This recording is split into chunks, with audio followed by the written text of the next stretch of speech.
अस्सलामुअलैकुम। दरूद पाक पढ़िए।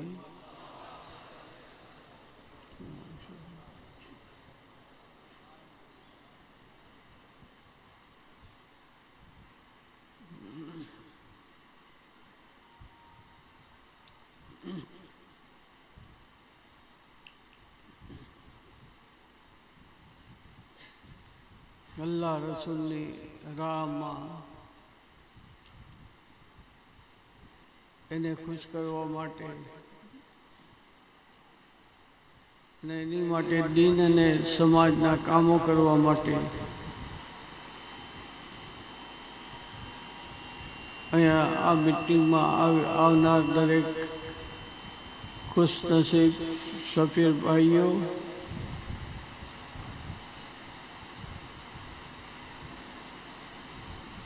ફૈઝે મોહમ્મદી પરિવારના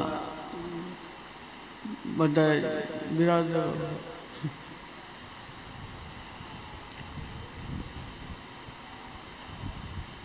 મૌલાના સદ્દામ સાહેબ, મુફ્તી સાહેબ અને હાફિઝ અકબર સાહેબ પાસેથી આપે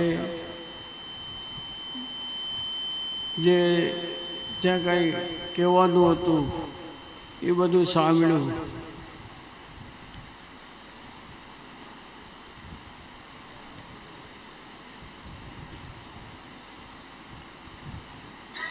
આપણી તહેરીકો જે છે એમાં કેટલીક તહેરીકો વિશે પણ સાંભળ્યું.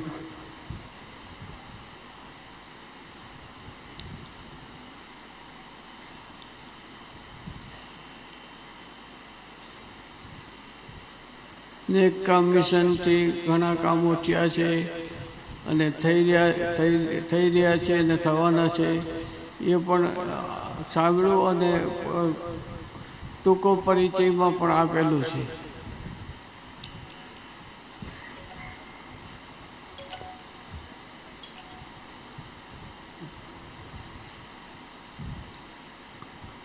સફીરોને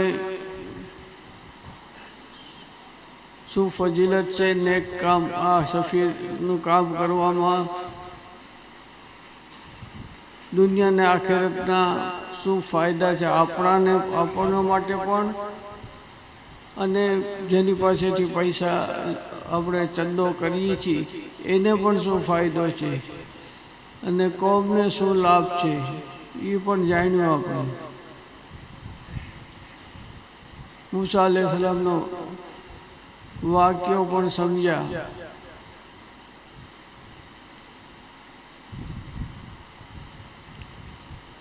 અને એ પણ આપણે જાણીએ છીએ કે આપણે એક કોઈની પાસેથી લેશું, કોઈ આપશે તો એ ઓછું નથી થવાનું, પણ અલ્લાહ કહે છે કે હું 1ના 10 આપું છું.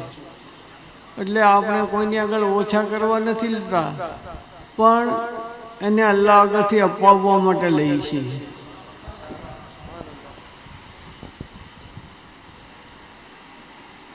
અને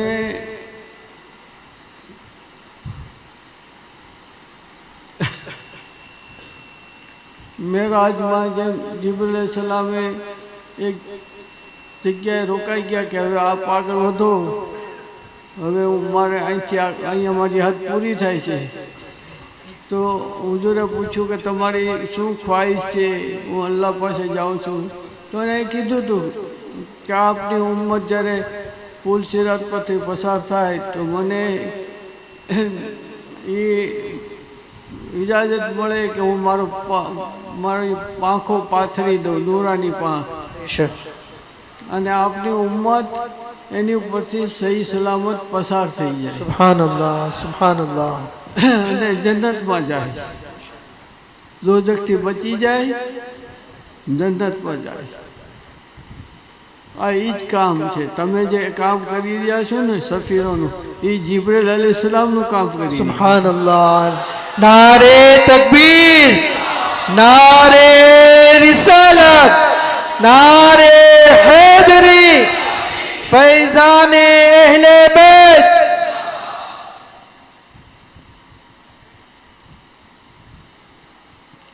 જન્મથી આ એ કામ છે કે જન્મથી બચાવવા છે અને જન્નતના હકદાર બનાવવા છે અને અલ્લાહ રસૂલની ખુશી પામવી છે.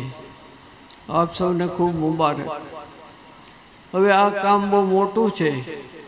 તમે તમારા સાથે જે બુકલેટ આપી છે, ટૂંકો પરિચય અને સાથે બીજા 7 કાગળો આપ્યા છે, એમાં જોશો તો ખ્યાલ આવશે કે 2014માં કેટલા છોકરા પડતા હતા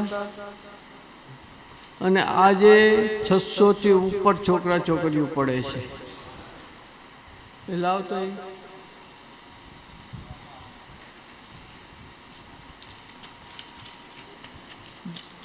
2014માં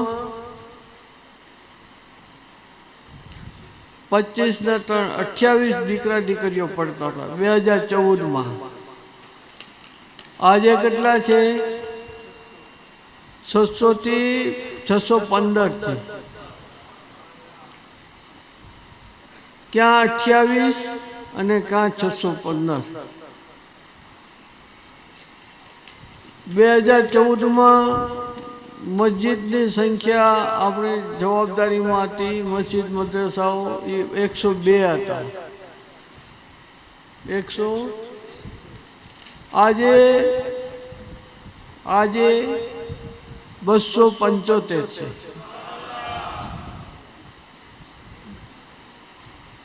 એટલે પહેલા જે ખર્ચ હતો એના પ્રમાણમાં અત્યારે કેટલો બધો ખર્ચ થાય છે.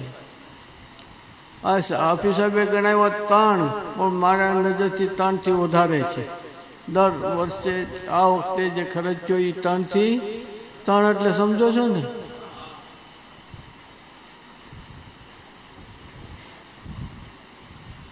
સો થાય તો 1,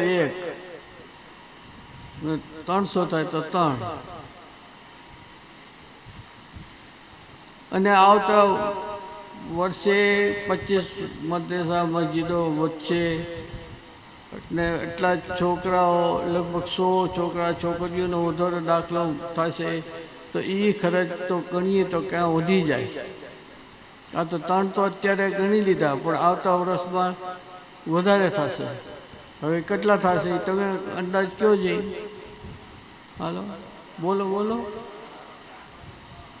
તો ઓલા ભાઈ આમ કરે છે, થાય ને? પણ એ ક્યાં, એ કોણ ઊભા કરશે? સુબહાનઅલ્લાહ. નારે તકબીર, નારે રિસાલત, નારે હૈદરી, ફૈઝાને બાગે રહેમત. એ કરવા માટે પહેલાં આપણે બીજા આગળ જવાનું નથી. પહેલાં ચંદો બીજા આગળ લેવાનો નથી. પહેલાં કોનો ચંદો લેવાનો છે? કેમ કે અમારા આકાશ અલ્લાહ ને અલ્લાહ રસૂલને પસંદ એ છે કે જે તમે બીજાને કહો પહેલાં પોતે કરો. એટલે પહેલાં આપણે બીજા આગળ લેવાનો નથી, પહેલાં આપણું લેવાનું છે. અને પછી નજીકના ઓલી આગળ પછી લેવાનું. ઘરના સભ્યો, સગા સંબંધીઓ, મિત્રો, આડોશ પડોશમાં એની પાસેથી પૈસા લેવો. કેમ કે ઇસ્લામનો એ તરીકો છે. જો અમારા આકા સલ્લલ્લાહુ અલૈહિ વસલ્લમે કીધું કે હું અલ્લાહ એક છે, વાહદહુ લા શરીક છે, ને હું અલ્લાહના રસૂલ છું, તો પહેલાં પોતાના કુટુંબમાં વાત કરી, પછી પોતાના સમાજમાં, ગામમાં, શહેરમાં વાત કરી, પછી બહાર નીકળ્યા. એમ આપણું કામ એ છે. પેલો આ તરીકો છે કામ કરવાનો. તો પોતે પહેલાં કરીએ, પછી નજીકના હોય એને સામેલ કરીએ, પછી એનીથી પાછી આગળ સગા સંબંધીઓને સામેલ કરીએ, પછી મિત્રોને સામેલ કરીએ, આડોશ પડોશને સામેલ કરીએ, ને પછી બીજાને કહેતા કરીએ. મને સારી ખુશી છે કે તમે બધાએ કરો જ છો અને ઈરાદો કર્યો છે કે વધુ વધુ કરશો. તો અલ્લાહ આપણાથી કામ લે અને જેટલી તહેરીકો છે એ બધા તહેરીકો પણ આપણે આગળ વધારતા રહીએ. તારીખો તો આપણે લખેલી છે, તમે જોજો, પણ છતાંય પછી વ્યસન મુક્તિની પણ તારીખ છે. તો એમાં પણ આપણે કોઈ પણ આપણા સભ્યો હોય બીડી, સિગરેટ, પાન માવા, ગુટકા એવા વ્યસનથી દૂર રહીએ અને બીજાને પણ છોડાવીએ. મારી આગળ તો રોજ એવા સવાલો આવે છે કે કેટલાય માણસો વ્યસનથી પોતે બરબાદ થયા છે, એની જિંદગી બરબાદ થઈ છે, એનું કુટુંબ પણ બરબાદ થઈ ગયું છે અને દેશને પણ નુકસાન છે. દેશનો પણ એક નાગરિક મરે છે અને હજારો, લાખો, કરોડો રૂપિયા આપણા દેશના એની પાછળ બરબાદ થાય છે. એની સાથે સાથે દેશમાં અમન ને ભાઈચારો રહે એવા આપણે પ્રયત્ન કરવાના છે.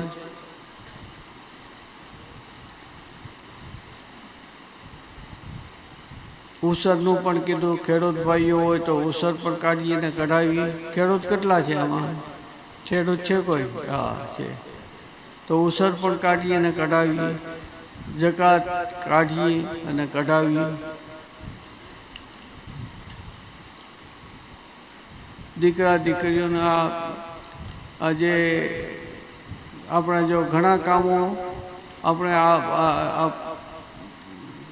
આપણા જે સફીરો છે એ પોતે તો દે જ છે, ખાલી રમઝાનમાં તો દે જ છે, પણ બીજા બધા કામો અહીંયા આપણા સંકુલમાં ને થાય છે કામો જરૂરી, એમાં પણ અને મેસેજ જ્યારે મોબાઈલ પર મળી જાય તો મોબાઈલમાં પણ દેવા માંડે છે. અને આપણે ગયા વખતે અતિક બાપુના ઉરસ પર સંકુલ માટે સોલારની વાત કરી, એકાએક મને યાદ આવી ગયું તો સોલારની વાત કરી તો બધાએ ભાઈઓ થોડાક માણસોએ જ કરીને સોલારનો આખો ટાર્ગેટ પૂરો કરી દીધો. બેશક, સુબહાનલ્લાહ. અને આ સોલારના બધા સાધનો આવી ગયા છે અને સોલાર લાગી રહ્યું છે આપણા સંકુલમાં. એનો સ્વભાવ કેટલો બધો મળશે. એવી રીતે દરેક કામો તમે પોતે લ્યો જ છો અને પછી બીજાને કહો છો, એટલે એ સારું છે. અને આવા ઘણા કામો આપણે બધા ભેગા મળીને કરીએ છીએ તો ખૂબ આસાન પણ થઈ જાય છે અને બીજા માટે એક દાખલા બેસે છે. બીજી બધી જગ્યાએ અહીંનો દાખલો જાય છે કે આ કેટલા બધું કામ ભેગા મળીને પોતે દે છે ને બીજા આગળ દેવરાવે છે. સુબહાનલ્લાહ. એટલે જ્યારે મેસેજ મળે છે અહીંથી આપણે કોઈ દઈએ છીએ તો બધાએ પોતાની રીતે થોડું મોટું કરીને પણ કાંઈક ને કાંઈક એમાં જોડાઈ જાય છે. પછી ભલે એક કહે કે ને નાનામાં નાની વાત, નાનામાં માણસ થોડું પણ દઈને પણ એમાં જોડાય છે. મોટો માણસ મોટી રીતે જોડાય છે. બધા સારી રીતે જોડાતા હોય છે. અલ્લાહ બધાની મોહબ્બત અને અકીદત અને લાગણીનો જે જીવ આપે. આમીન, આમીન, આમીન. અને વધુ આપણે આ કામ કરીએ અને હમણાં આવીએ ત્યારે આપણો જે જરૂરિયાત છે આવતા વર્ષની એ વધુ આપણે અલ્લાહ આપણાથી કામ લઈ લે તો પૂરી કરાવી દે. સલામ અલૈકુમ.